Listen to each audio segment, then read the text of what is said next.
నిషేధిత గుట్కా బ్యాగులను అక్రమంగా తరలిస్తున్న ఇద్దరిని పోలీసులు అదుపులోకి తీసుకున్న ఘటన మంచిర్యాల జిల్లా దండపల్లి పోలీస్ స్టేషన్ పరిధిలో చోటు చేసుకుంది. చెల్కగూడెం గ్రామ శివారులో పోలీసుల వాహనాలు తనిఖీ చేస్తుండగా జిన్నారం వైపు నుంచి వస్తున్న అశోక్ లీలాండ్ వ్యాను అనుమానం వచ్చి ఆపి తనిఖీ చేశారు.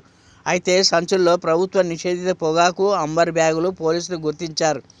ఈ క్రమంలో వాహనంలో ఉన్న ఇద్దరు వ్యక్తులను అదుపులోకి తీసుకున్నారు. నిషేధిత పొగాకు, అంబర్ సంచులను పోలీస్ స్టేషన్ తరలించి వారిపై కేసు నమోదు చేశారు. పట్టుబడిన నిషేధిత గుట్కా విలువ సుమారు 6 లక్షల వరకు ఉంటుందని ఎస్ఐ జి. ఉదయ్ కిరణ్ తెలిపారు.